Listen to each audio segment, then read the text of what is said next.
You're listening to my favorite podcast, Left at the Valley 2.0. Hi, this is Spencer Kreutz, and I took a left at the valley. I did such a good job with that one. To scream that we're atheists, you know, we don't have non-astrologers and all that. But with religious people taking over the world, I mean, we can either speak up or be pushed into a corner. I'm proud to be an atheist, a skeptic, a non-believer, an infidel, a heathen. I call it how I see it. I say it's ignorance, and you just call it faith and unsubstantiated claims. That's something to be ashamed. I'm an atheist. Coming at you from Winter Wonderland, BC, Alligator, Florida, and Juicy Juice, Minnesota, this is Left at the Valley 2.0. My name is Kevin, and I guess we should retire the expression avoiding like the plague, given how people still think an actual plague is some kind of communist plot. Yes. Join me as usual, the team who used to think they're indecisive. Now they're not so sure. Nice. Right. She's still angry at her classmates for voting her most likely to hold a grudge, Sabrina. Hi. You know who you are. He doesn't suffer from insanity. He enjoys every minute of it. Fred Lee. That's right. Banana pants. I don't know. And when someone Something asked her for a crazy. donation towards the local swimming pool, she gave him a glass of water. Hertzie. I just point him to the next lake. There you go. Guys, welcome back. Hi. And this episode is brought to you by our patrons. You too can become a patron. Just go to patreon.com/LATV and help us grow the show. Well, today we'll be talking to, who are we talking to? Dr. Clint Haycock. That's right, Dr. Clint Haycock, our returning champion. We'll be talking about Christian Dominionism, and that's in the second half of the show. But first, let's do our usual chit chat. It's pronounced Heacock, apparently. Is it? Yeah, I'm I got it so wrong sorry. every time I said it. Oh, jeez, I feel so bad now. We apologize. You're pulling my legs, aren't you? No, I'm dead serious. That's what We'll he said. find out when we watch the show, apparently. Okay, in the news. When I say Chile, now you guys, when you think of Chile, you think it's a country with that weird geography, that's really slim on Yeah. the border of South America. Mhm. You think of mountain and llamas. You can even think of Augusto Pinochet. Well, they just had a vote in their house and a landslide victory to legalize same-sex marriage. Woo! Oh. Yeah. They actually Nice. voted 82 for and 20 against. Curiously, just out of curiosity, what type of government do they have right now? What's like? Is it a Well, conservative? Is it a democracy? That I'm curious. yeah, it's a democracy now, I guess, but for the longest time it wasn't. It was a Mhm, that's why I dictatorship. asked. Chile Yeah. was always been known as Latin America's most conservative country. Wow, So- this is really impressive. Yes, it is very impressive. The bill was introduced 4 years ago. Apparently, it took quite a while for it to make it there. So Chile has become the 31st country to legalize same-sex marriage across the world, and the 7th in Latin America. Yay! Oh, If you were wondering about that in Latin America, Argentina was the first in 2010, Brazil and Uruguay in 2013, Good. Colombia in 2016, Mhm. Ecuador in 2019, and Mhm. Costa Rica in 2020. Where does Mexico? Because they're Central America. So, but I think, Mexico is still considered North America, right? yeah. So, So that's you said 31 Yeah. countries. The world. Wow, that's kind of Jeez, disappointing. that's Out of not very 200 something. think about it, Yeah, out of 200 something. God Yeah, damn. or 180 or something like that. Close to 200 for sure. Yeah, that's Kind of true. disappointing. It is. but it's good. It's progress. But Yeah, we still have a lot of countries that are kind of under some pretty tight, Yeah. communist. I mean, Canada's legalized gay Mhm. marriage for what? Oh, Almost 20 years now? long time. And Yeah. you know We're what? one of the It's not first. raining cats and dogs, and Nope. there's no pedophiles on the rise, and people So they are not- haven't opened up the married gay agenda. No, and Right. actually, it no was really pig interesting. Nazis. It's like- I had a coworker quite a few years ago who was gay, and I was asking him about it. He had been with his partner for a really long time, like 20 plus years. And I said, well, gay marriage has been legal for a while. Are you guys going to get married? And he said, no, why would we do that? And I just said, well, I was just curious. And he goes, every gay couple I know that's gotten married's also gotten divorced. oh shit. My relationship works great. Why would I get married? Anyway, number one cause of divorce is marriage. yeah, That but is they- true. They does did it, yeah. get married last year, but anyway, yeah. Jeez.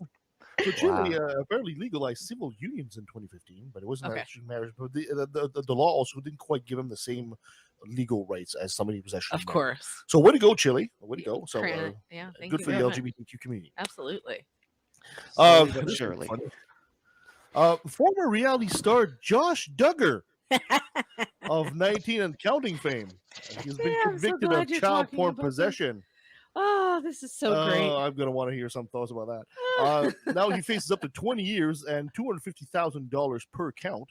Yeah. The Arkansas federal jury in Fayetteville, which is about 225 kilometers or 140 miles northwest of Little Rock.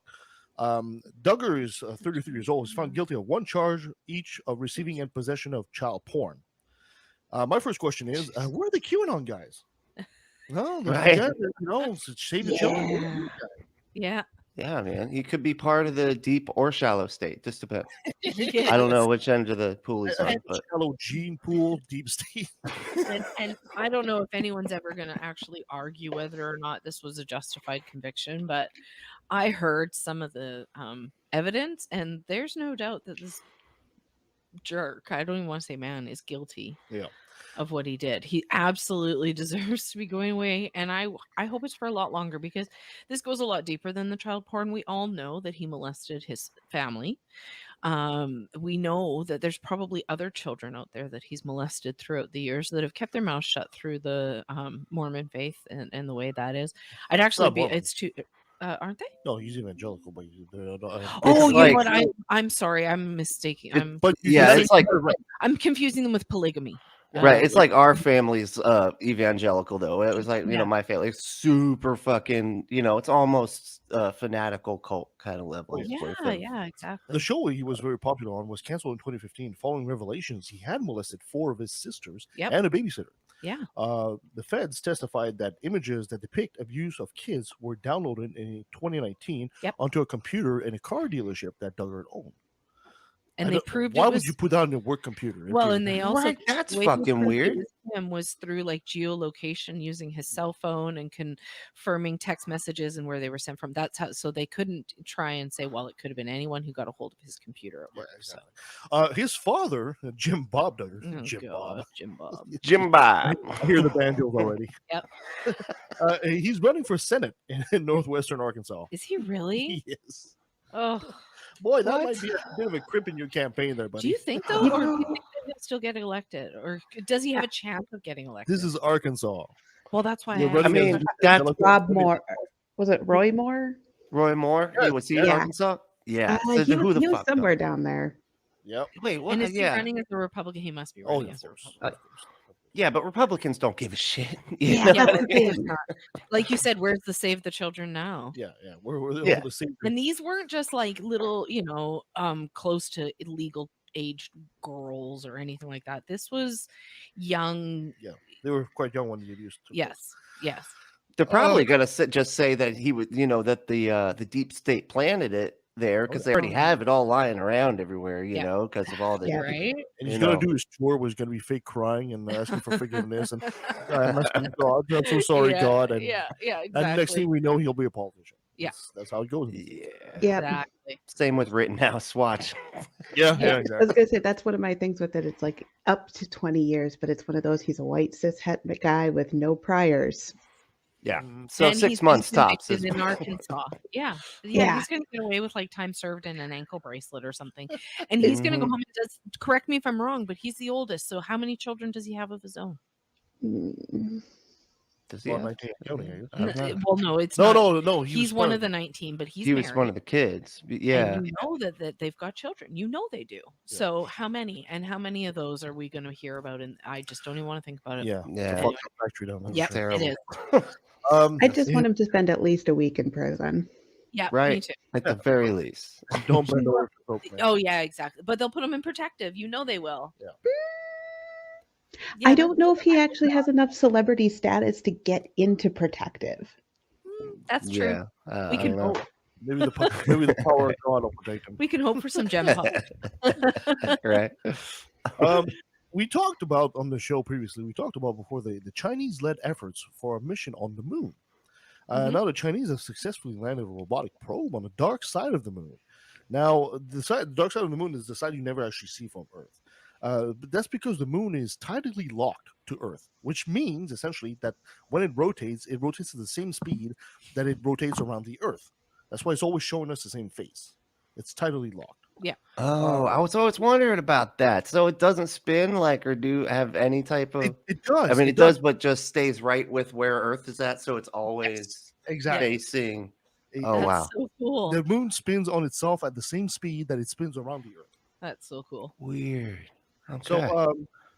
So the robot is called U2-2, like YUTU-2. Has caught an image of what seems to be a cube, about 80 meters from its location on the horizon, which is very unusual to see on the dark side of the moon. On the dark side of the moon. Huh. That's kind of cool. In case you were wondering, U2, by the way, means jade rabbit. That's in Chinese. So it will travel to the object in 2-3 lunar days, which 2-3 lunar days essentially means 2-3 months, Earth months. Really? Yeah, because a day on, if you're thinking of day and night, light and shade, is 2 weeks. 2 weeks of Right. daytime, Of course, that makes sense. 2 weeks of shade. Yeah. So that's 1 month. Yeah. One lunar day is 1 Earth month. Which makes sense, actually, when you think about it, because it's as the sun moves across. So the I feel like they're purposefully being confusing, but whatever, Sabrina. Your thing, okay. So the robot has been operating in the Avant-Kármán crater near the South Pole, and China is also known for actually being the first country to actually land a probe on the dark side of the moon. That's awesome. So that's pretty cool. So Go China. we'll keep an eye on that and see what happens. Yeah. When they find out what that quote-unquote cube is. Yeah. I'm betting it's lizard people. Absolutely. I second. It's probably going to be just a odd-shaped rock or a transformer base or something like Yeah. Just Spoil my passively. fun, Kevin. Hey. that. It's going to be the alien civilization coming to wipe us out, whatever. Last but certainly not least, They're just a bunch of cubes. That'd be weird. It's the Borg. Oh yeah. Okay, that actually would be freaky. Ugh. Okay, so Sabrina, you don't have a top 10 for this week, but you're doing bench things that make you go. Things that make you go. What do you got going on there? So this is actually out of Dubai. Ooh, Dubai. Dubai, the good old United Arab Emirates. So did you know that Saudi authorities have conducted their biggest ever crackdown on beauty contestants who have received beauty contestants? Yes, you know why though? Because they've received Botox injections and other artificial touch-ups. Okay. Now here, aren't you a little bit concerned as to why the Saudis are even having beauty contests? This is, a very Muslim. It seems counterintuitive to what they're all about. I mean, you're allowed to remove your hijab, or you're allowed to remove your. Or maybe it's You're wearing a complete bikini, but you have a face covering. no. This beauty pageant is actually for camels. No, come on. You just pulled my leg here. You just go with the stereotype of Saudi Arabia, camels, desert. Come on. No, Saudi authorities have conducted their biggest ever crackdown on camel beauty contestants that have received Botox injections and other artificial touch-ups. So there were this was on Wednesday. There were over 40 camels that were disqualified from this annual pageant. Oh God. And it's specifically a beauty pageant. Yes, a beauty pageant for camels. So this is You missed 2-hump universe. Yeah, so Saudi Arabia has a very popular festival. It's called King Abdulaziz Camel Festival, and it kicked off earlier this month. And so what they do is they invite the breeders of the most beautiful camels to come and compete, and the prizes are unreal. It's $66 million in prize money. What? Holy Yes, so shit! of course, people who want to win, they've been giving their camels Botox injections. Oh my God! Best facelifts. Facelift? Yep, and other cosmetic alterations that make the camels more attractive. And these are all strictly prohibited.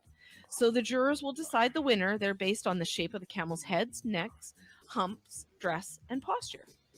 Dude, camels are objectively axiomatically the ugliest things on the planet. Yes! What I will is- argue that piece. I don't think they're the ugliest. Okay, maybe not the that fish, the goo fish is pretty ugly. Okay, that but- actually has some other issues. We won't get into this. So judges at this How do you month-long judge a beautiful camel? so they've been cracking down on the artificially enhanced camels, right? Using specialized and So advanced weird. technology to detect tampering. Oh my god! Okay, so this year the authorities have discovered dozens of breeders who had stretched out the lips and noses of the camels. Oh, They man. used hormones to boost their muscles. They injected their heads and lips with Botox to make them bigger. Look They at me, I'm a inflated camel. they inflated body parts with rubber bands, and they used fillers to relax their faces. Oh Oh my god. Those They gotta get poor shut down by camels. PETA, man. This Right, is some it is Saudi Arabia, so that's highly unlikely. Well, you know what? It was PETA can be there too, $66 right? on the line. Right? So people are going out of because they want to win the money, of course, right? So it says the club wants to stop all acts of tampering and deception in the beautification of the camels, said the report. And they added the organizers would impose strict penalties on the manipulators. So the camel beauty contest is at the heart of this massive carnival. It also has camel races, sales, and other festivities. It typically has thousands of camels there. So this extravaganza seeks to preserve the camel's role in the kingdom's tradition and heritage, even as the oil-rich country plows ahead with modernizing mega project. So it's actually a multi-million-dollar. Camel breeding is a multi-million-dollar industry. Well, I could get that. Well, I mean, could the see that, horses yeah. are pretty expensive. Yeah, too. so this type of Transportation. event actually takes place all across the region there. You totally blinded me with this one. I really thought, like a normal Miss Universe. Yeah, because you imagine a Miss Right. Universe in Saudi Yeah, but Arabia, in Saudi or the Arabia- Arab Emirates, Dubai. Yeah. You know what we should do? Land. We should get a horse, right? And just put a backpack on it. And let's take home that 60 you know, we could take home the prize, man. We'll just put a backpack on a horse. No one will know. They won't know. Give me Mr. Ed. We'll Most put a beautiful bump on camel. you. Yeah. So there you go. That was a great one, and I'm really sad that Benjamin wasn't here to tell it. But at the same time, I'm so very happy because it got to be me. Yeah, you did it perfect too. You gave Oh, it was just the right great. amount of information. That was perfect. Yeah, we talked a little before the show. I had already decided, but he's like, "This is what I think." Now, and I'm I wanna- yeah. I want to look if there's an actual human beauty pageant in Saudi Arabia. Oh, Dubai. probably not. And if there is, what's the prize money? Because some of these girls are working like really, really hard to keep themselves in shape and everything, and they have routine, and they're looking. Yeah. I just got beaten up by a freaking camel. The prize. Yeah, Right? $60 million. Like That's that's a just lot crazy. of money. It's an Damn. oil-rich country, but damn. Damn. Yeah, but wow. Holy Yeah. shit. Wow, So there that's- you go. Things That's that make us bizarre. go, This- Anyone else thinking this would be an interesting Pixar movie? Right? Oh, I could see this one. Yeah. All the bad camels are the ones putting the Botox in. It's about Yeah, loving yeah, yourself the way It's like you this are. little Cinderella Yeah. camel story. And then at the end of it, everybody's like, "And now you've learned your lesson." The charming That's right. camel prince comes down and Yeah, and Finds the tells right- all the finds the right hoof for her. tells all the camels, "You're beautiful, just the way you are." Yeah. They called the ugly camel. It's perfect. Pixar's The I Ugly love it. Camel. Yeah. Oh god. Oh, That's great. let's see, I guess you're up. So, what do you call your segment? Schadenfreude. Schadenfreude. Schadenfreude.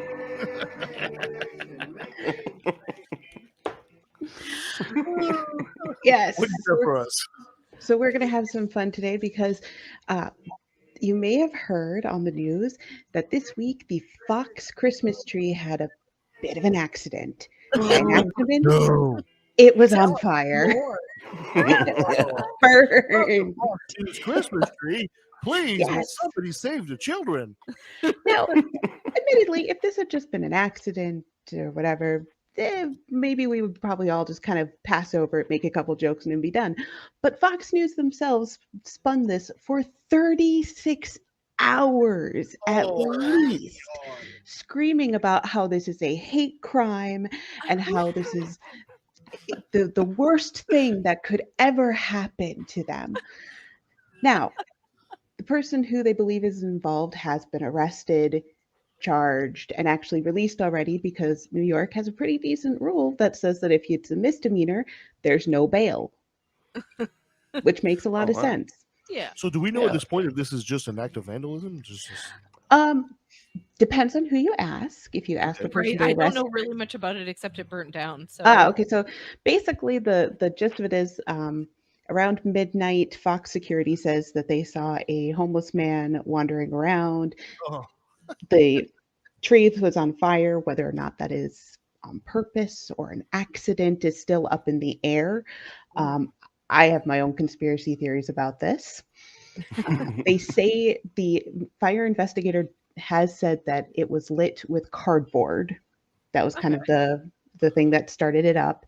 so where's the cardboard made in China? Dun, dun, dun. Might have bamboo in it. You got to check. You got to check. Ooh. It's got bamboo. And the person who they have charged, I believe his name was Craig Tanamana, and I probably butchered that last name, but it's a homeless man who's about 50 years old. And so it's one of those where it's like, was he just trying to keep warm? nobody's really sure. They say he was climbing around the tree and then it just kind of caught on fire. But But tree that caught on fire, or was it a fake tree?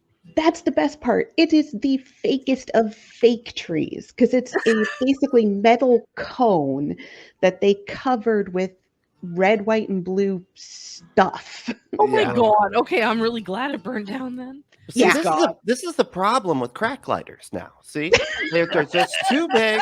You can't tell that you're lighting things on fire. Next thing you know, the tree that's a perfect hiding spot, by the way. Yeah, for smoking maybe crack. the cardboard was his house. I think I was going to say, do not slander poor Craig's name even more. He has enough problems. From the tree being a fire hazard. Yeah, mean, maybe you could kill he was just in there, maybe the box was where he was sleeping, and maybe he was making a fire to keep warm. Yeah. And that fake red, white, and blue just went poof. Yeah, exactly. Yeah. I didn't know plastic burnt like that, honestly. It's just plastic. I just figured, Fox News didn't rake that stage very well. Yeah. Yeah, I think you're right. Yes, they should have followed Trump's advice and raked the floor to make sure no combustibles. Exactly. Good one, Mercy, good one. I was going to say, I believe it was Miss Betty Bowers who also said that Fox News needs to make sure to schedule their tree lighting ceremony and their book burning at 2 different times. Oh, Pretty good too. I can't believe 36 hours talking about their stupid tree. Oh, yes. And everybody, In 36 hours. everybody from the morning hosts all the way up to Tucker Carlson has been screaming about how this is the We shall biggest rebel. hate crime. Oh, yes. A There's a hate lot of crime that. against Christians. It's an anti-Christian hate crime. That's Yes. Red, white, and blue is not Christian. It's a Well, Christmas and tree. also there's an Christmas added tree. wonderfulness to this. The Supreme Court, if I recall correctly, stated that Christmas trees are technically secular. yeah. Yes, they They're not are. religious. So can't be a hate crime. Oh, Christmas that's trees fucking are awesome. there's nothing Christian about Christmas No. trees. Nothing at all. Christian No. Christmas That was- itself, aside from the word Christ being in it, is a very secular holiday. Come on, people. Yeah. Yeah. I It's a think war on Christmas. Yeah. I was gonna say, I think there's a video. Is there? Mhm. Okay. Yeah, we got a clip. right. We got to- a yes. video and we never loaded it up. Oh no, really? Benjamin Quick, sent vamp. it to me. But yeah, just give me a second here. You know what we should do at this point? We should write a petition to Starbucks to put a little Christmas tree on fire on their cups. Yeah, the flaming Christmas tree. Put the Christmas tree on It's fire. festive. Somebody made a meme. Somebody made a meme with the burning tree with that little girl who's like doing the side eye. And I'm like, I need this to be my Christmas cards for the rest of my life. That would be great. That would be great. Dude, meme cards would be a good idea, man. That's great. Yeah, it could Oh, work. my So God. I'm just gonna load this video up here, and here we go. Let's play this up. Schadenfreude. It's Right. unbelievable. He wasn't eligible for the bail under these new liberal reform laws. That's right. But the judge could have found a way to keep him locked up if he felt as though he was a threat to society. Note to judge, he's a threat to society. Well, here's the thing. In New York, under the new liberal policies of bail reform, arson is only a felony. You can only be held if it's a felony. If the suspect tries to harm a person or commits a hate crime. And apparently lighting a Christmas tree on fire is not a hate crime. But it is. Even though a lot of people could have been injured? Yeah, but here's the thing. Who says it's not a hate crime against us, against Fox News? Here's the thing. What we do know for sure, and we don't know the guy's motivation. But the judge could ask and be under suspicion and keep him locked up. Well, he might have. But here's what we do know. According to the New York Post, which is co-owned with us, that Christmas tree was $500,000. I know. Wait. It was red, white, and blue, and it cost him $500,000? Yeah. They got ripped off at the tree store. I'm telling you. What the hell? Out of curiosity, does anybody know what it costs to put up the big one that they put in Central, whatever they call it, New Rockefeller York? Center? Yeah, that tree. Does anyone know what that costs? No. I mean, I'll admit no. it probably cost a fair amount, if nothing else, labor. Right. Yeah, I'm assuming so too. But anyway, $500,000. I mean, something made out of metal and plastic. Is it made out of gold? Like, what's going on here? Oh, no. And what did he mean by a hate crime against us? Are there a lot of Foxists out there? Oh, one of my favorite points of this was when they said that, somebody could have been hurt. I was like, it happened at midnight. Even in New York, how many people are looking at this tree at midnight? Yeah, who's there? For all we know, this guy, and I noticed that the guy is not Caucasian, so they're gonna throw the book at him for sure. Oh, Yes. For all we know, this could have been simply a guy who basically, was trying to light a cigarette right. and dropped it and on something flammable, and that was it, right? Yeah. And it's all it's ridiculous. Oh well. Okay. Sorry. Jesus, that's is there crazy. more to that video, or are we good stopping it there since it crashed my computer? I'm good with stopping it there. Just That's imagine what that was. 36 hours of that. The computer was like, "Fuck this! I ain't playing Fox. Nope. I will shut this motherfucker down." Oh yeah. Oh god. Even the computer said no, this is too stupid. All right, Bradley. Time for another brilliant moment. All right. My religion. And I guarantee this guy's gonna come up in the interview later on Christian Dominionism, because this he's at the center of it, of a lot of this shit. He was the center of an article called "The Most Influential Christian" or "The Most Influential Christian in Politics You've Never Heard of." So he's out there. His name's David Martin. He is a pseudo historian. Oh, He's put out tons of books. I can't even tell you how many. I looked through a bunch of them and thumbed through some of the different parts of them and everything that they had put up on the different websites. It's all just about how Christian America is and was at our founding, and how it's inextricably linked to the Christian religion. Well, yeah. So he's a problem. And he's really frustrating. But yeah, so he's saying some crazy shit. So let's go ahead and play the video. You got it. Are you able to play it? Oh yeah. Yeah, I can play it. Because I'm frozen again. You're frozen again. Okay. So you play, Brent. Where does it? You know what? Huh. Why is it saying remove? Oh, you know what? I think if It's like it thinks that it's up. Here we Yeah, go. just Oh, there you go. There you go. It's actually buffering. Buffering. Here we go. Okay. Greatest people killer of all has been government. Nothing has killed more people than government has killed. And so when you look at that, the founding fathers believed that the people should be able to have enough arms in place to be able to remind their government, you don't want to mess with us. You don't want to come after us. Well, if all we've got is pea shooters and they've got 50 caliber machine guns, that's not the point of the First Amendment, because they point out consistently, Patrick Henry and George Mason, and others, that the greatest threat to your loss of guns will come from government, not from criminals or others. And so they were very adamant that you'd be able to have that, which is why we see in Boston, they didn't care if you have a cannon. You can have a cannon, but please don't shoot it in town or within a mile of town. It's just so loud. I mean, it wasn't the fact of having a cannon. It was just it's a little loud just to be shooting off just for fun.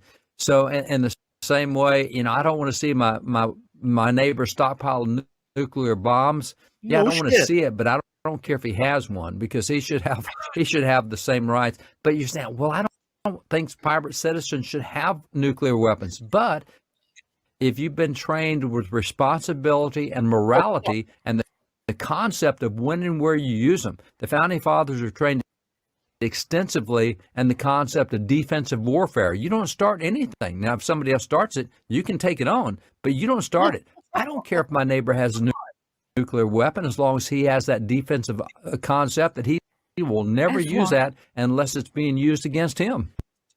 Oh my God. He won't use a nuclear weapon against someone else unless it's been used against him, because he just rematerialized apparently and shot his mama. This is We're the talking dumbest. about a primate species that's half a chromosome away from chimpanzees that regularly shoot themselves in the foot while trying to clean their weapon, and you think they should just have nuclear capacities at their fingertip, after a dozen beers or so. You're an idiot. Right. I mean, like I said, the gas tanks around here say, do not siphon gas out with your mouth on the gas. Shit, so, do they really? Yeah, that's a sign. I'm not even kidding. I'll have to take a picture of it next time. I don't know how true that is, but I saw a post the other day that says do not the gas tank that basically says do not inject into rectum or something like that. It's like no way. People are just weird. They're just stupid. What can I say? I mean, well, and I think he was trying to get ahead of what. That's why I was like, why even bring nukes up, man? Right? Except that he knew that's the response that's coming. Oh, so anybody should just have a nuclear weapon? And he's like, well, I wouldn't want them to use the nuclear weapon unless somebody used it on them, And I wouldn't trust this guy with a glow-in-the-dark watch. That's so funny because something like that. If something like that was to happen, he'd be the first. I bet you his neighbor, was to actually have an actual weapon of mass destruction, like you're Ned first. Yeah, an actual weapon of mass destruction in his front yard, and he's like, I don't know, just leaning on it, drinking a couple of beers. I'm pretty sure he'd be the first one calling the cops, saying, "Holy shit, man, this guy's got an actual bomb." Right? I could see them talking to each other too, and be like, "Yeah, I got that one too. But mine's got the gold plating on the side, and I got some skulls on there too. Just just bump it up a little bit with style points. You know what I'm saying?" Oh, this is great. We had some great stuff this week. I was gonna say, I love the part. I love the part about the cannon. Like, just don't do it too close in the city because of the noise. And I'm like, yes. When you're packed in like I am, where my neighbor is super close, it's the noise I worry about with whether or not they have a cannon. Don't forget the projectile is flying out incredibly. Yeah, that's not a problem. The noise, though. Yeah, the noise. We used to say our neighbors are so close. If we aimed right, we could piss in their bathroom. Nice. I was gonna say, I'm not sure we're quite that close. Oh yeah, some of the houses where I've lived are like, the fence is the only thing pretty much separating now. Oh yeah, that's how our last place was. This is great. Now I got a whole yard.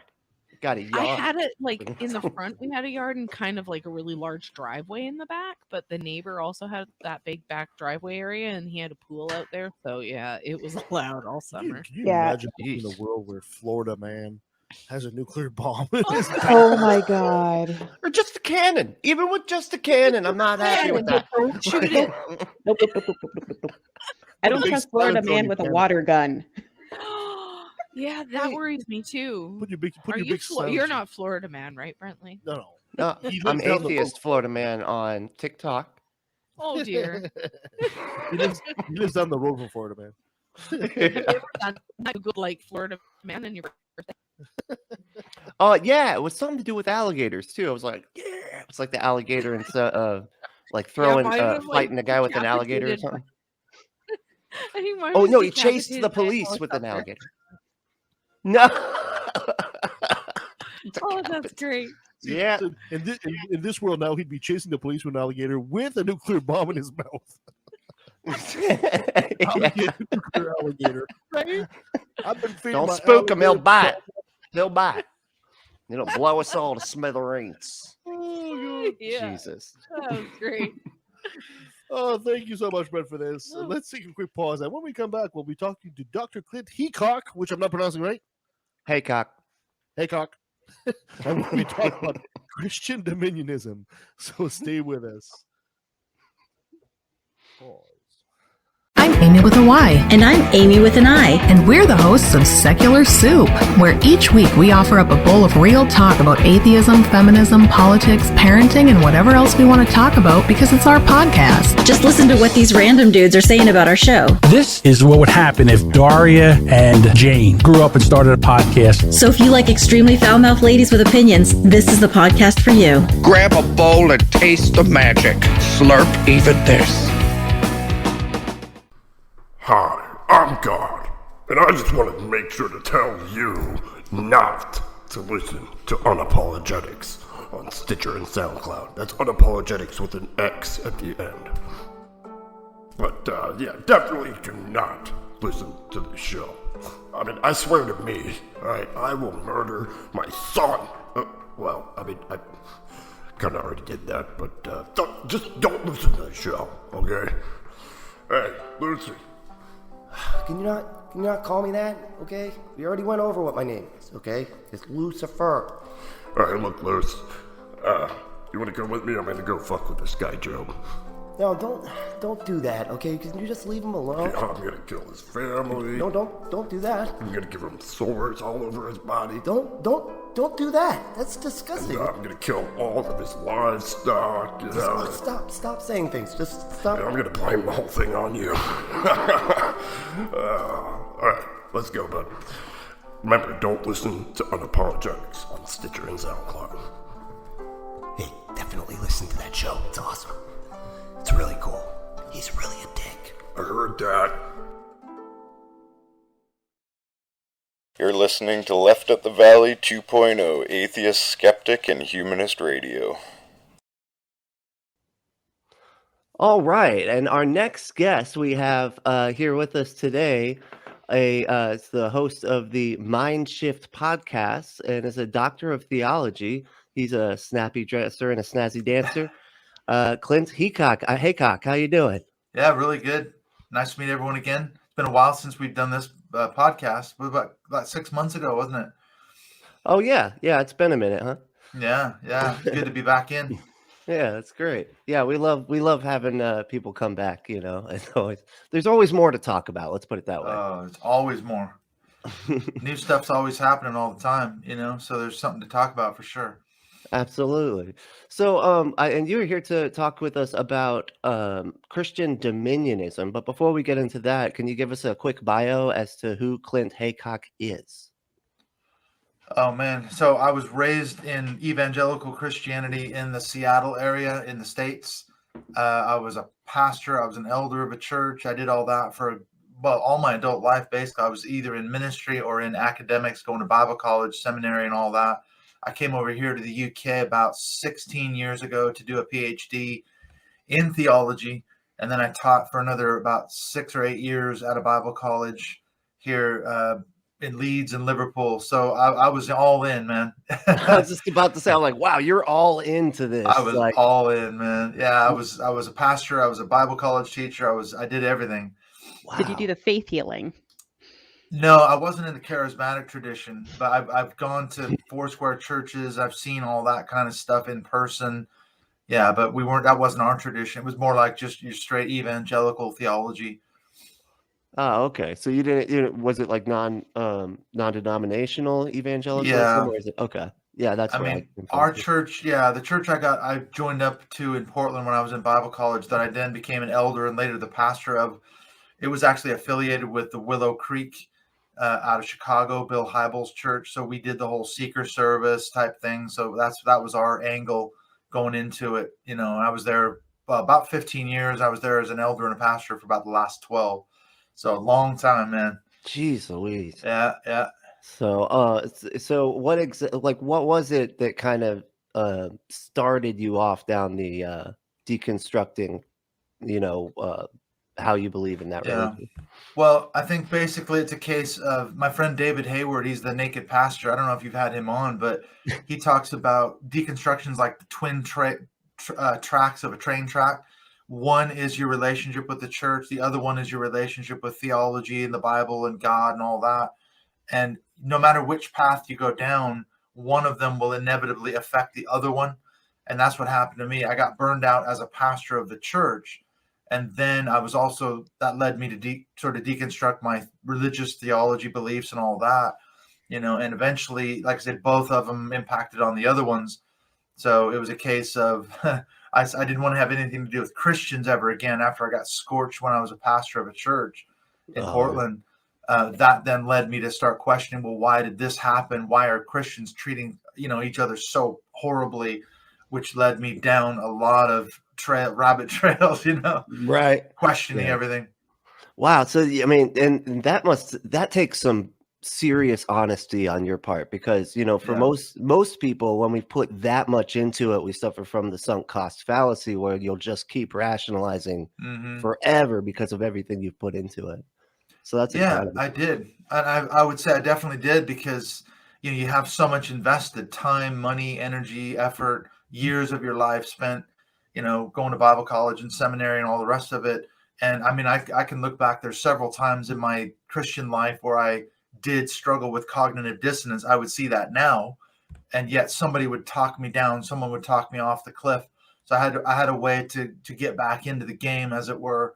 But then eventually you can't do it anymore. There's that analogy of like, you put all these doubts and questions on this mental shelf in your mind, and eventually the shelf can't handle the weight anymore, and it just collapses. And that's basically what happened to me. I just couldn't do it anymore. It was too much. Oh yeah. Yeah. That's what it like you said, like it just once it piles up enough. Cause like, I feel like I would always, and tell me if this is the same for you, I would get physically uncomfortable when I was faced with something that didn't fall in line with my preconceived notions. Like that cognitive dissonance has a physical, like it had a physical, like I would get sick. Did you ever, have like feeling that, when you were coming out? Well, I see it now. I was talking to someone the other day for one of my podcasts. She's a clinical social worker, psychotherapist out of Sydney, Australia. And she was saying that what happens is when you're in a religion or a cult, when you have doubts and questions and concerns, what's actually happening in that process is that's your authentic self that's actually kind of rearing its head and saying, I don't believe that. I don't agree with that. And she said what it does, she calls it a site of injury. You're actually doing traumatic damage to yourself, to your authentic self. And every time you push that down and suppress that, you're actually doing trauma to yourself. And that's what you have. Part of the recovery process of coming out of religion is going back and going, okay, that was my authentic self trying to get out past the religious self. And so you've got to deal with all that. It's not healthy to suppress that. It really isn't. No, yeah. So I think that's one of those things we don't talk about a lot in the atheist communities, actually the mental health aspect and what we do to ourselves and what we did to ourselves. Yeah. Exactly.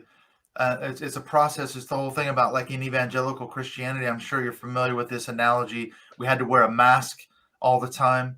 We had to basically pretend to be something other than what we really were to fit into the group and all that. And that's doing trauma to ourselves. It really is. And it affects our mental health. You can't be true to yourself. You're not actually being the person. You're actually who you are. You're trying to fit in with the group and, play the game and everything else. Oh yeah. It's it can do a lot. And you got to go back and kind of repair that damage, afterwards. Exactly. You have to find out who your authentic self really is. And that's the process of, I consider the reconstruction bit after leaving religion. You have to go back and say, okay, who am I? What kind of a person do I really want to be? Especially if you're like me, I was raised in religion from day one. So that was my religious self, was myself. So I thought. So now I'm on this journey of sort of rebuilding and reconstructing the person that I want to be that's not I've taken all the religious pieces out of it, you know, so I have to rebuild my whole ethical framework, my whole moral code, if you will, without saying, oh, it's based on the Bible or it's based on God's, you know, revealed word or whatever you want to call it. Yeah. And so, like, I think with like a lot of mental health stuff, it sometimes will always get worse before it gets better. Yeah. So you're talking about like dealing with those injuries because you poke it and it hurts, but you have to deal with that hurt before you can get there. Yeah, and I think that's why a lot of us have problems with being triggered. You know, I hear a lot of ex-evangelicals, for example, say, you know, I'll hear a worship song from 20 years ago and I'll suddenly, bam, it'll trigger somebody, will offer to pray for me and I'll just really get upset. And I think it goes back to those sites of injury, you know, because you think about like in the context of an evangelical church, for example, it's all about being immersed in this experience, you know, the music and the worship and the lighting and the whole package. It takes us on this emotional journey. We actually think that we're experiencing God and the Holy Spirit in that context, but actually it's all about what Dr. Robert J. Lifton calls mystical manipulation. It's all about milieu control. We're being taken on a ride. It seems spontaneous and free flowing, but it's actually carefully planned and contrived. So we think we're experiencing God, but it's actually, and then we realize later, well, I was being manipulated. I was being taken on a journey that can trigger you and you know, lead to some pretty dark places if you don't deal with it. Yep. Absolutely. Yeah. I mean, and you can, even if you just listen to the, like say you just take out all the worship words, right, of the music, you listen to it and it's purposefully emotional music. That's why they use kind of like the same 4 chords over and over again, because it's these types of chord progressions that elicit, you know, emotion, you know, and just like, and it's meant to, you know, find the people in the crowd that are going through something, you know, and get them to stand up when they're like, hey, you're going to dedicate your entire life to Jesus and always be here and do everything we're going to tell you, right? And they're all like, yep, I'm going to do it because I'm feeling, you know, feeling the spirit. Give me the emotions I wanted. Yeah, right. Because I played in worship teams for years. I was a drummer. That's how I got started at this church in Portland. I was just looking for a gig, basically. I was looking for a place to play drums, and I got hooked up with this church. And I mean, I can remember many a time. You just, as a musician, you're sensitive to what the crowd is doing. You can get flow with it. They give you energy off the crowd and you feed it back to them. And it's kind of this symbiotic relationship. You know, we'd be playing a worship song and you could just feel the mood, and you just kind of, you know, the worship leader would turn around to the band and say, let's go around one more time. Just keep going around, you know, you just keep playing and playing. Yeah, you just feel that. Yeah. It's like, come on, one more time. And as the drummer, you're just like, okay, you're in the pocket, you know, and you just keep playing and you can just feel the emotion and the crowd is being taken on this. And you think, oh, that's the Holy Spirit. That's the Spirit moving. You know, we're being sensitive to the Spirit, but it was just we're just being sensitive to the emotions of what was going on in the audience. Yeah, these emotions that like you said, it's on purpose to dig these emotions out. You know, that was the thing that got me, because I you know, I used to think like I had felt the Holy Spirit and everything, but then I actually went and saw NoFX, and you know, and when I saw them, I got the exact same feeling from an atheist Jewish band. You know, so it's the Holy Spirit. Yeah, and I'm like, that's weird that I'm feeling the Holy Spirit here. But now you play drums for Satan because he plays much better music, right? Oh yeah, man. I play in a heavy rock band. But funny thing, as you said, Brantley, it's the same exact dynamic, because we could be playing a gig and you feel the exact same crowd. We might be playing an AC/DC song or some other tune that's a totally secular heavy rock song, and if the crowd's into it, you just go around again and around. You just keep jamming. And you feed off that energy off the crowd. And I'm thinking, there's no Holy Spirit in this thing. It's just pure rock and roll, man. This is what music is supposed to be like. It's the power of music. Yeah, God is not that cool. Yeah, especially when you're playing Highway to Hell. You know, it's like he would never get behind that. You know. Oh man. Oh, that's funny. Well, we brought you on here because we wanted to talk a bit about Christian Dominionism, and that I'm sure this has something to do with Christians and the voting machines, right? Oh man, yeah.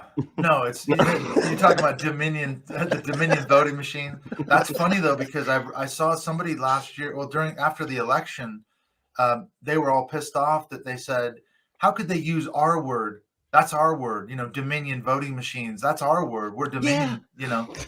So they were upset actually. Yeah, they're like, how can they use our word? I have a card game that I would love to introduce them to. Yeah. Yes, because it's called just Dominion, and it's actually the best card games. The word just means a thing. It's not their word. Yeah. Oh, they didn't invent it. No. Yeah. They were pissed off at Dominion voting. Of course, they're turning around and suing Mike Lindell and Sidney Powell for $1.6 billion or something. I don't know what's going to come of that, but they've alleged that it was all hacked and stolen from Trump and everything else. Right? Yeah. Nonsense. What happens when you say things with zero proof? Yeah. Well, they're into conspiracy theories. That's it's all, a lot of it's based around QAnon. We saw that with the January 6th insurrection, which is ironically coming up on a year now, just about almost a couple of weeks away from it was a year ago that they stormed the Capitol. And what was fascinating about that was you saw all the signs. There was a lot of Christian symbolism and plus right along with QAnon. So it's all part and parcel of this whole, what evangelicalism in America is becoming now with the Christian right and Trumpism, QAnon. It's all this big, massive conspiracy theory mess, around COVID and everything else. Yeah, they were praying like once they got into the Capitol while they're doing crimes. They're like, "Thanks God for blessing our crimes." That's a weird thing, yeah. Although they wouldn't have seen it as crimes, what they were saying, I guess they saw themselves as patriots. They were standing up for the rights of the fact that that the election was stolen from Trump. They believed the big lie, and they were going out to the Capitol to make the point that we want to overturn this election and make sure Trump actually stays in power. But of course, there was a lot of Christian, I say prophets at the time. I did a bunch of episodes on this that were all predicting. Well, first of all, they predicted before the election that Trump was going to win. And then when he didn't, it was really, really fascinating as a case study, because it was a case of clear prophecies that did not come true, which was part of why they were so desperate to embrace the big lie, because they could say, well, see, we weren't wrong. Trump did win, but it was stolen, so that's one way they could get out of it. Hence the dangers of that kind of thing, right? Yeah. Like What's any that? prophecy, that's the danger of any prophecy. Yeah. But if it doesn't come true, and they all claimed that God himself had told them that Trump was going to win, and then they had no choice but to somehow come up with a way to justify and say, well, it wasn't a false prophecy. Clearly, it couldn't have been a false prophecy, so therefore Trump did win, and it was stolen. And that's I think a lot of it, because I saw a thing the other day. There's a guy named Johnny Enlow, and he's a big Seven Mountains Mandate Dominion theologian, and he was saying just the other day on Right Wing Watch that they put a clip up where he was saying not only did Trump win the U.S. presidential election, he's actually the president of the world. Of the world, yeah. Of the world, yeah. What the fuck is he talking about? Oh, we got to find that video. Yeah, I have Get a on lot Right of Wing questions. Watch. It's on there. Yeah, me too. Go into Right Wing Watch's YouTube channel. You'll see a clip of Johnny Enlow talking about how God has revealed to him that Trump is actually not just the president of the United States. He's the president of the world. And it's all going to be revealed soon. It's all happening soon. So just hold on to your hats. It's going to happen real soon. Yeah. Does this mean that Trump is then going to enter in like a one currency for the world? Because if we're going to start going there, I need to see the clashing of the. Wait a minute. Does that mean then he's the Antichrist? Yeah, he checks all the boxes. All the boxes. Yeah. Of everything. All they need to do is they need to start selling bracelets, like those silicone bracelets, and then we've got it. Yep, it's crazy. The hand and forehead, Yeah, but I mean, I grew up as a kid hearing all that stuff, watching the movies, A Thief in the Night and all that. I had rapture anxiety, so all that stuff was all part and parcel of my evangelical upbringing. The fear of the rapture, the Antichrist, and one world government, and all the rest of it. So Trump's the president of the world now, apparently. Right. Yeah, all the Mormons are going to go to Missouri, from what I hear. Actually, I think I heard something about them going to Iowa now to try and find the ancient. They're doing some digging in Iowa for that, which also has me worried because if they do find, let's say they find something from a tribe that we haven't heard of before, or even stuff that we have heard of, it's like, oh great, now they're going to do some appropriations. Yeah, they're just going to claim it. Yeah, Yeah. no. They believe that Missouri was the location for the Garden of Eden. Yes. Yes, of course And it was. they're all gonna go there. So like all the Mormons, just wait for that time and just have them sign over their house to you, because that'll be great. They'll do it. Yeah. You're not going to need your house. Just sign it over to me. I'll live here for as long as the world stays. Yeah. I was going to say I think there's some crazy Mormons cult. in Minnesota.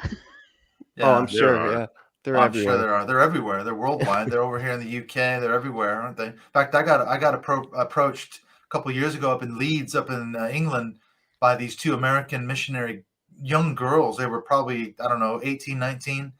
And turns out they were Mormon missionaries. I mean, how random is that? They just, tapped me on the street and started preaching the Mormon, The Mormon And I'm like, gospel there. in Leeds of all places, so it can happen. It's a thing. Wow. Yeah, I Yeah. think most of the time when in Minnesota, when we find missionaries, it's usually like, okay, honey, you need to get some gloves and some boots because it is winter and they're from Utah and they do not understand the snow. Like Brutal. I was gonna say Utah like has snow. Utah, Not like- yeah, not like You live Minnesota, up in the though. not like mountains. Minnesota, honey. Not like Minnesota. Yeah, Not that's like a Minnesota. Like, Mhm. yeah, but I get Oh, what I you're know. saying.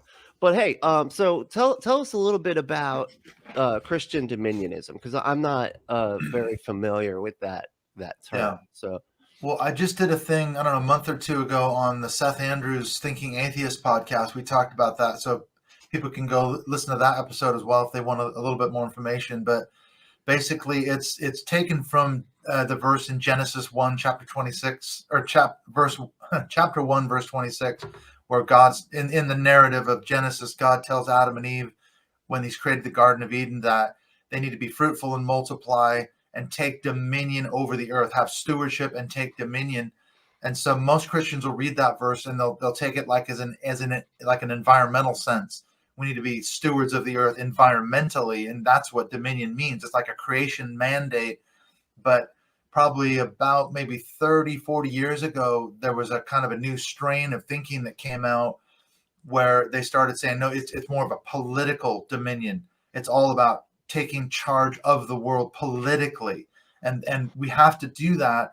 And therefore, when Christians take over the world politically, then Christ can return. So they saw that as that's the mandate to take dominion in a political sense, not in an environmental sense. wow, that seems like completely the opposite of like what Revelation says and everything, right? Yeah. Like it's supposed to be that the world got so bad that the Yeah. Antichrist, unites this evil world and all that. And then the Christians are basically hardly any, and then Yeah. they get raptured out, right? And then, then Jesus. Yeah. But that's so funny how they can just twist stuff around, Yeah, to well, serve their. it's a different. What were we going to say? I was gonna say it also kind of runs afoul of the persecution complex a lot of them have built up. Yeah. Yeah. That's a good point. Well, I mean, that's also the same. That's also the same like Bible verse that those quiverful people use, right? The ones that like have as many children as possible. Yeah, that's all part and parcel of like the Christian homeschooling movement. Basically, you go back to the history of it. There was a guy named R.J. Rushdoony. He was the founder of what's called Christian Reconstructionism, probably in about the late 1950s and early 1960s out of California. And he was the first one that really articulated this sort of dominion theology from Genesis and other places. And the difference is, as you were saying, Brentley, that's like a premillennialist view where there's going to be a rapture and Christians are going to be taken out and then the tribulation will come and then Christ will return. Well, Rushdoony, he was a post-millennialist. And that's really important to make that distinction because he believed that it was the job of the church to set up the kingdom of Christ before he returned. So there'd be 1,000-year rule of the church, then Christ returns. So that's a big difference. There wouldn't be all this rapture theology, So that was a lot of the sort of motivation behind what he was doing. He was a post-millennialist, which may not seem like a big distinction, but it did make a big difference in terms of his theology. So the thing I don't get here, right? So like, if you believe this, right, we got to build this world up, make it great for Christ. Like, shouldn't these people then in turn be the biggest environmentalist out there? Shouldn't they want like a clean planet for Jesus to show back up to?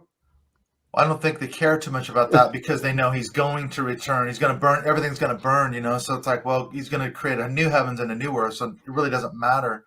It's kind of a twisting of that whole concept, I think. Yeah, that's what I used to say. I was like, well, God's going to destroy this earth anyway. It was built for us. So we just get to fuck it up all we want. Yeah, and it's all going to be made new at some point. Make all my dishes styrofoam. Who cares? Exactly. It's true. Yeah. Use plastic for everything. Dump all your shit in the ocean. Who cares? It's all going to burn. It's all going to go away. So do you see this as just sort of like a crazy ass pipe dream that these people have, these Dominionists, or are they actually making some headway here? Oh, they're making major headway, because the kind of short version was, okay, Rushdoony, his whole theology was that what needs to happen is society needs to be based on Old Testament law. That needs to be the law of society. And that's the best way to run a godly society, in air quotes. Now, some of his views were so extreme because he called for the stoning of gays. So basically, like all the Old Testament laws would be enforced today.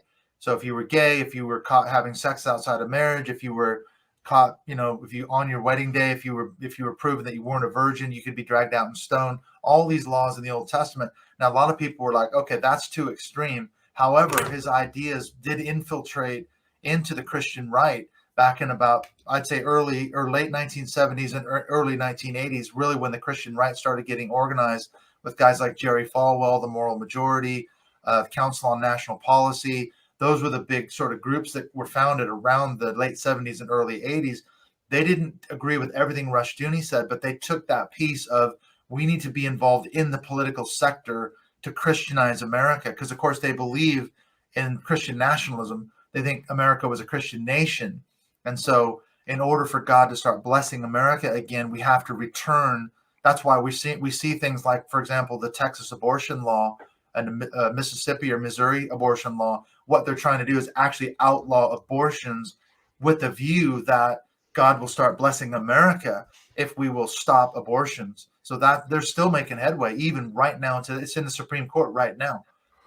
Oh yeah. Yeah. And that's the worldview behind why they're pushing these, draconian anti-abortion laws. It's all baked down to a Dominionist Christian nationalist viewpoint. Yeah, because they seem to think that we were like a solidly Christian nation at one point. Yeah. And we got away from that, and now God's blessing has left us. Yeah. And so that's why we got to guess. But they've been saying that since the fucking beginning.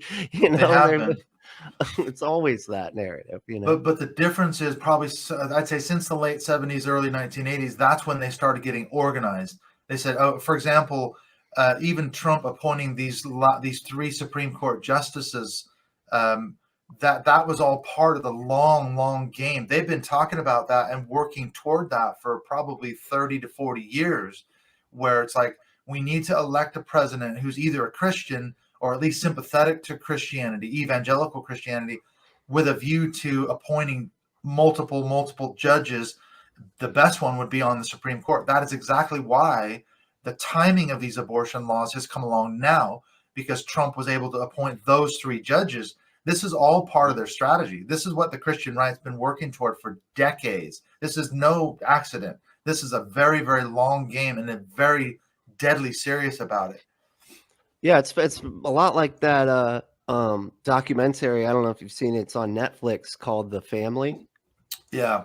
That's what got me started, because I heard Jeff Charlotte talking about Dominion theology when I saw that series on The Family, and I've never heard of it. So I started researching it, and it led me down all these rabbit trails and finding out the names and the major players, behind all this. In fact, I've got to go at about 8 o'clock my time tonight. I'm talking to Jonathan Larson, who's from the Young Turks Network, and he's been doing a series of investigative reports on the TYT network on The Family, the prayer breakfast, which is a big thing that they do every February in Washington, D.C. And he's exposing a lot of the stuff that goes on with the family right now. So I'm really interested to talk to him. Wow, that's awesome. That's one of my favorite shows. I watch TYT quite a bit. That's great. Yeah, Wow, so he's exposing a lot of that. Basically, what happened is somebody hacked into their database and provided TYT network with the guest list of people that the family has been inviting to the prayer breakfast for several years now, and that has led them to expose so many things that they want to keep hidden. So it's a really good series. If people haven't read those articles on the TYT network, I would encourage you to go look that up, because it's a big thing. They've exposed so many things that they're doing. Jeez. And so does this have, because I have heard of like the Project Blitz. Is that a part of this as well? Yeah, it is. Because again, you look at the names, who's behind it. There's a guy named David Barton, and he runs this organization called Wall Builders out of Aledo, Texas. And he's probably the biggest Christian nationalist, quote, historian in America. He goes all over, speaks at churches, he gives tours in the Capitol, and he's promoting this myth of Christian nationalism. And so what Project Blitz is it's like they're like flooding all these state and federal legal processes with model bills to try to, it's like whack-a-mole. They have to knock them out, knock them out, knock them out. There's things like changing the license plate to say "In God We Trust," and adding Bible literacy programs in schools, and putting "In God We Trust" on police cars and fire engines and all that kind of stuff, putting the 10 Commandments in courthouses. And they know that a lot of them are going to fail. But the point is, they're just going to flood all the state legislators with these bills. And eventually enough of them are going to they're going to go through. And they're trying to Christianize America. And that's what Project Blitz is about. Just literally blitzing the nation with all these bills, and in the hopes that some of them will get passed. Yeah. Right. I live in Texas. That already says "In God We Trust" in some of the police cars. Yeah. And that's probably as a result of Project Blitz. Yeah. Yep. God, This is freaky. This is why it's important when you're voting to go all the way down the ballot and every year. Yeah. See who's running, see who they're affiliated with. And a lot of it they want to keep secret. That's like, for example, why what Jonathan Larson is doing is so important, because the prayer breakfast the family is a Dominionist organization. They're meeting with, prime ministers, presidents, businessmen, businesswomen, top leaders, military officials all over the world, trying to Christianize the world. And that's what they're doing. And the prayer breakfast is like, ostensibly, the president always speaks, and top officials, congressmen, congresswomen have spoken at this prayer breakfast. So it seems like it's a government sponsored event, but it's not, so they've done really well to like cloak it under the guise of it's a government event, but it isn't. It's all sponsored by the family. Wow.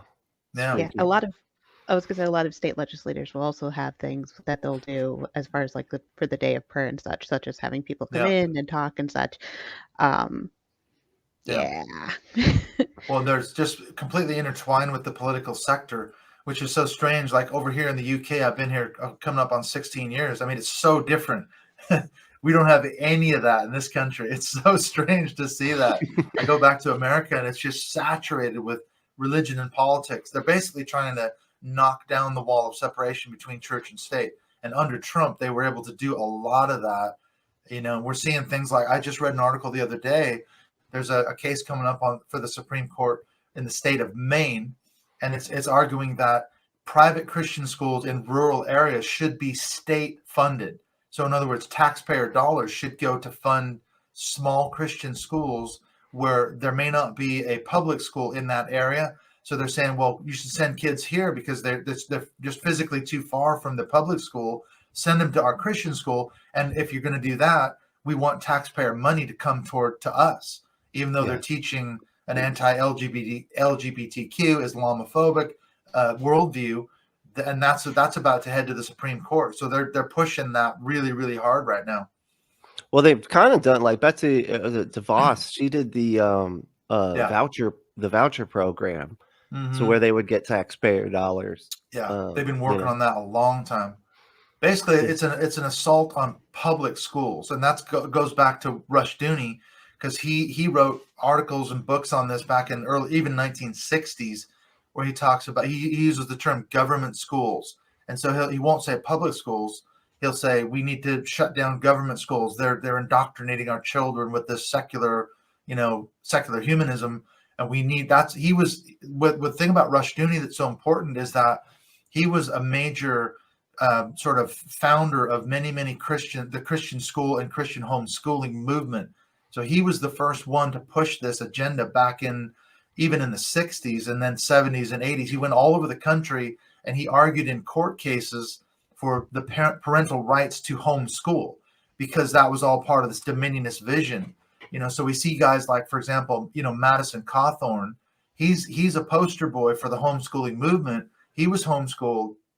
He went to Patrick Henry College for one semester. He got booted out for, sexual harassment charges, but he's now a congressman, and he is a product of that entire Dominionist system. And a guy like Rushdoony would be saying, that's exactly what this is all about. We need a guy like him to go through the system and then get into political power. See, and it's not only bad for having these people, gaining the political power and having the politics be influenced by this, but it's also just harmful to the children. I was homeschooled. Yeah. I was raised, at home. It was like my whole life. I think I did 1 year of elementary public education and I got taken right back out. And I was completely unprepared for the world. Yeah. Once you get out there, it was, the only thing I knew that I had enough knowledge to do was to be a fucking pastor, and that was my plan for like most of my life. So yeah. And of course that didn't pan out, but you're not a pastor now. I'm shocked. I know, right? I got the look down, it's yeah, right. You just got to turn your chair backwards. Candidate. Right. Yeah, turn the chair. You could have been the next Madison Cawthorn, Right. If you stayed in the system. And that's why Patrick Henry College is such an important piece in the storyline, because that was expressly founded by a guy named Mike Ferris. I don't know if people have heard of Michael Ferris, but right now he's the head of the Alliance Defending Freedom. He's an attorney, which is the biggest Christian legal powerhouse in America. And he founded an organization called the Homeschool Legal Defense Association back in the early 1980s. And it was specifically set up to defend the right of homeschool parents to homeschool their children in their various states, because a lot of it was against the law back in the early 1980s.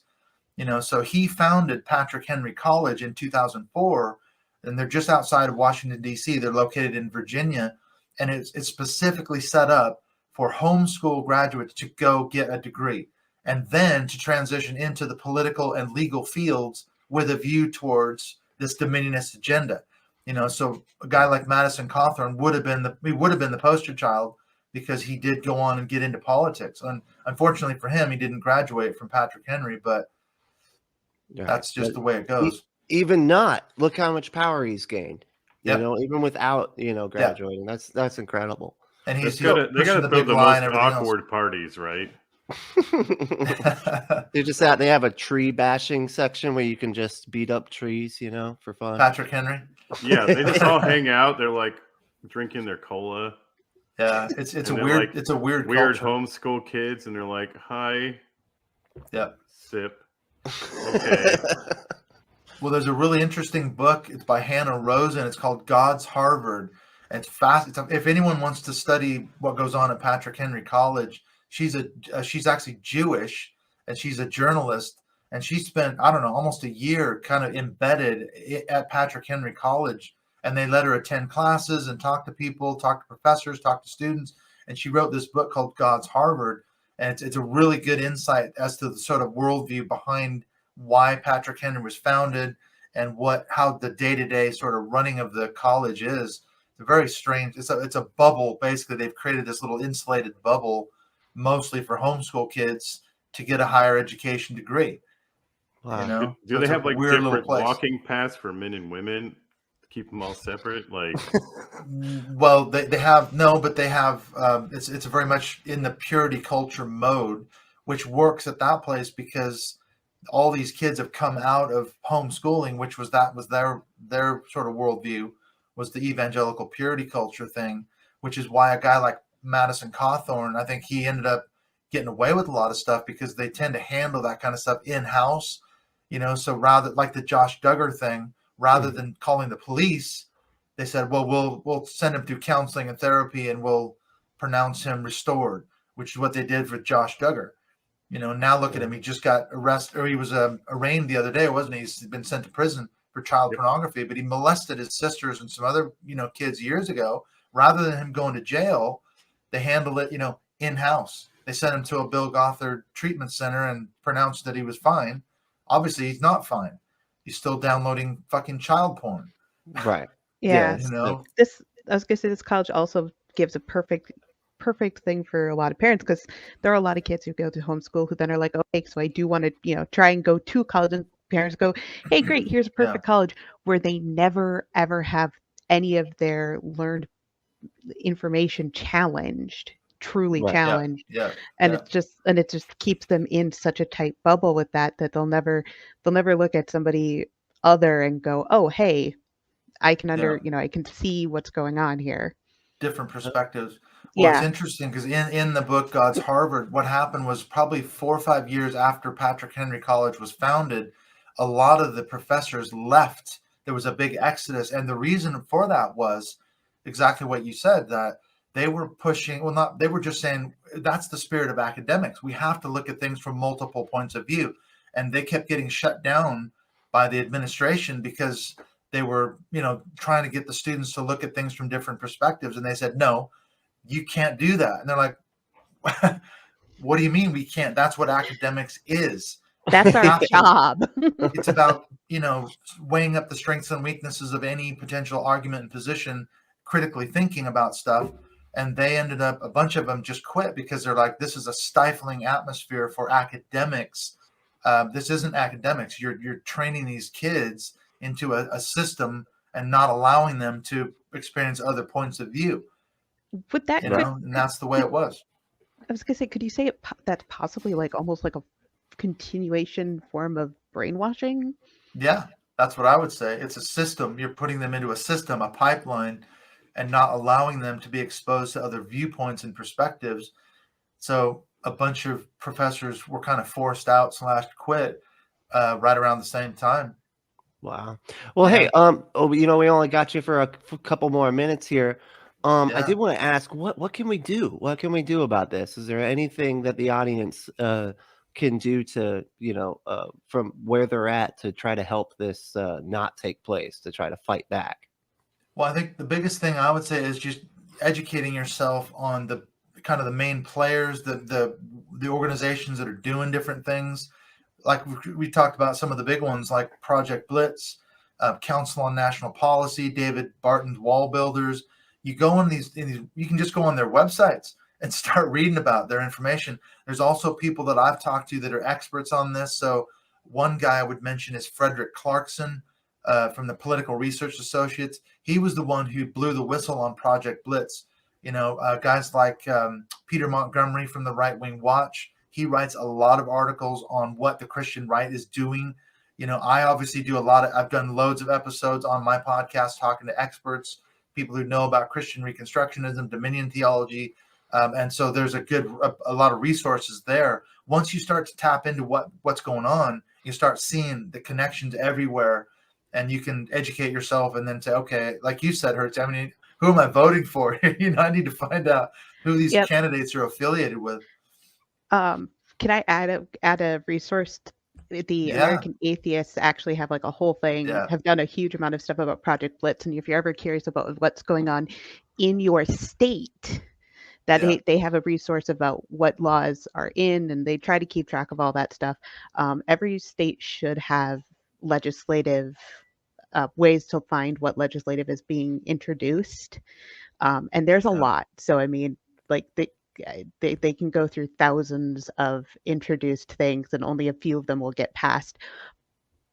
But going in and keeping an eye on those things is a good way. Yeah.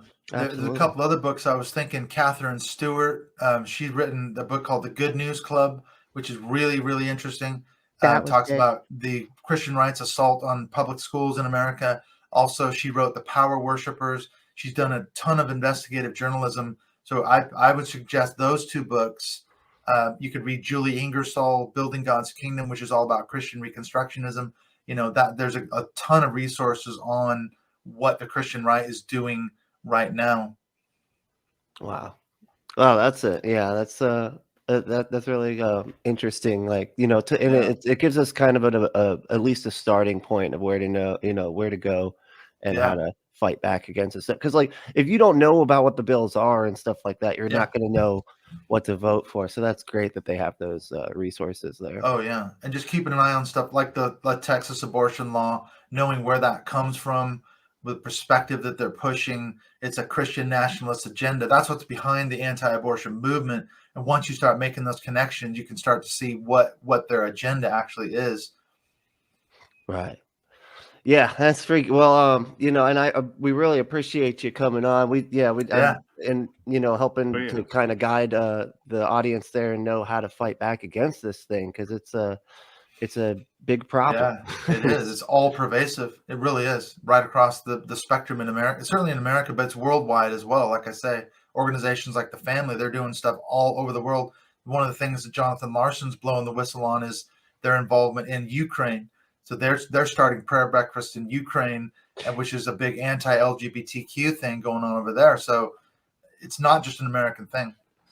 Yeah. Wow. That's even scarier. That's great. Thanks for that. Right.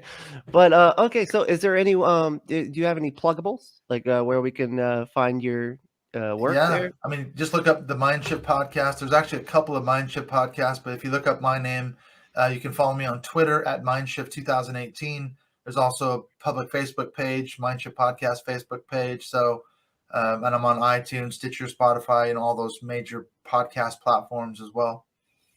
Awesome. And you know, one last thing before you go, of course, we have have you say, "Hi, I'm Clint Haycock, and you took a left at the Valley." All right, I'm Dr. Clint Haycock, and you took a left at the Valley. Oh, I'm sorry. I took a left at the Valley. I took a left at the Valley. I was saying you.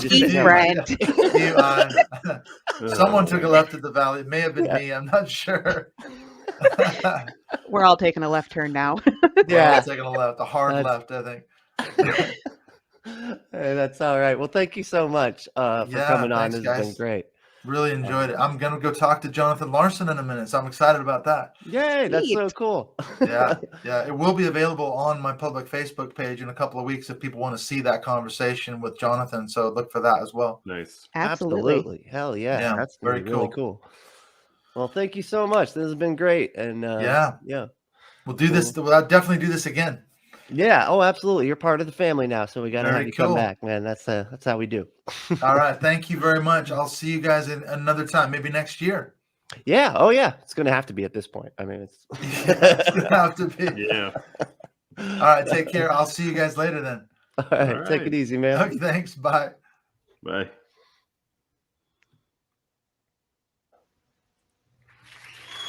And that was the good Dr. Clint with us. That was a fun interview. Yeah. Yeah. Even though we weren't there. You guys control it. I'm really, really proud of you.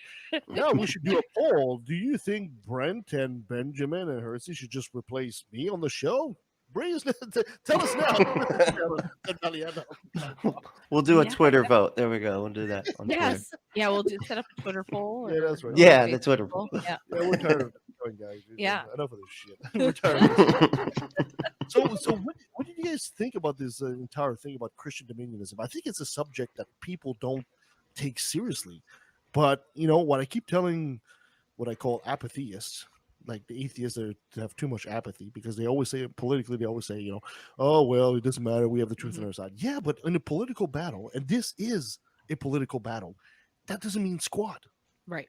No, truth means nothing. And that's the scariest thing about this, I think. Yeah. The fact with Trump, I think Trump pretty much proved that truth does not matter. It's what you can repeat enough and have it be black and white enough and basic enough for people to just take it in a sound bite. Yeah. Exactly. Absolutely. And these Christians never, ever, ever give up. They never give up. No matter how many times you prove to them the point, no matter how many times you say, you know what, you're wrong, we're right, here's the proof, they don't care. Mm-hmm. They don't care. As long as they can get their way, that's all that really matters. Yeah. I've made the comparison before, but it's a bit like going to a sports game. You know, you don't care if your football team tricked the umpire and cheated, as long as you got the point. Right. You know? Mm-hmm. You're going to call out the other team, that's for sure, right? Yeah. You totally, you know.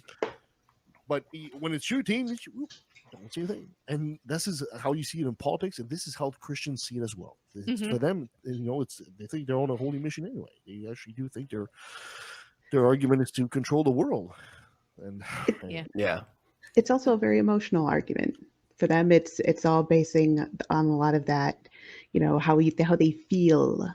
Yeah. Right. And that is a very, very hard thing to battle, because you can't battle feelings with logic. No, and it's because I was actually just listening to a thing about this in psychology. They're saying that beliefs are, or it was Shermer. It was the conspiracies and conspiracy theories. It's a lecture series he's doing. Anyway, he was saying beliefs or emotions are it's like snap to go from emotions to beliefs, right? And it's something your brain wants to do. Logic and reason that takes effort and everything for your mind, and so your brain it's not natural, it's unnatural. But going from emotions to beliefs, that is very natural, and that's what Fox News plays with. Oh yes, and when you understand that, you understand a lot of the psychology of any everyday thing. Like this feels creepy, therefore it must be dangerous. Mhm. There's Right.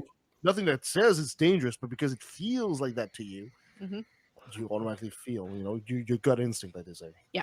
Yeah. Great job, guys. Good job on Yeah. that interview, by the way. Thank you so much. Yes. Oh, thanks. Appreciate you. No problem. Glad you guys Anytime. pick up where I dropped the ball. It happens. It happens. Thank you so much to Dr. Clint Haycock. I didn't say that right. Haycock. Clint Haycock for being our guest. Thank you to Sabrina, Brett, Lee, Hertzie, and Benjamin for being my co-hosts. Well, thank you for taking over while I couldn't. And thank you for listening. You can follow us at leftandvalley.ca. Don't go to .com. Send us an email at leftandvalley@outlook.com. You can go to Patreon and go to patreon.com/LATV. You can follow us on Facebook at facebook.com/leftandvalley. Perfect. At Twitter at LATV Podcast. What am I missing? On Instagram at, I don't know, Left at the Valley somewhere. Something like that. The YouTube channel as well. YouTube is youtube.com/Left at the Valley. Give us a 5-star review, your friends. It helps us and helps others find the show. Brent, Unapologetics, give us a quick plug. Hey, yeah, come check out Unapologetics panel stream on YouTube. That's Unapologetics spelled with an X. It's a lot of fun. We're just hanging out. We're watching videos. We goof off. It's great. Yeah, it's a lot of fun. Coming up, we'll be talking to our last show of the year, Tom and Cecil of Cognitive Dissonance. It should be fun. It should be one not to miss, Exciting. for sure. Exactly. And after that, we're taking a little Christmas hiatus. Get the crew Small trip. some chance to Vacation, relax, family a time with little you bit, guys exactly. for Christmas or whatever you celebrate. I'm actually going back east, going back home, so that'll be fun. Yeah. I do have no idea. Big airplane ride. Surprise. Sabrina's never been in an airplane for this long, so a little bit stressed, just slightly. Coming up in January, we'll be talking to Professor Edward Hodge, and we'll be talking about the natural person movement. That'll be interesting. We'll be talking to Tracy Harris and Jen Belk about their new show. Remember Tracy Harris? Oh, cool. And we'll also be talking to our friend Belmar Laborel about his new book as well. And we got plenty more coming up down our sleeve. Yeah. Whole new season. We're going to call it yeah. season 2 of Left at the Valley because it's going to be our second season. Are we starting Yeah, the that's season? awesome. Of course we are. It's Okay. a new year. You should start the season in March. I don't know. Too bad. It's for daytime television. I'm changing. I'm the accountant. I get to change the fiscal year end. Ooh. There you go. Done. Calendar year, baby. Until That next is the time. power of accounting. Exactly. right. Let me take a sec on me. It sounds so hateful, but I swear to God, unintended, I find it disgraceful. I'll do like that.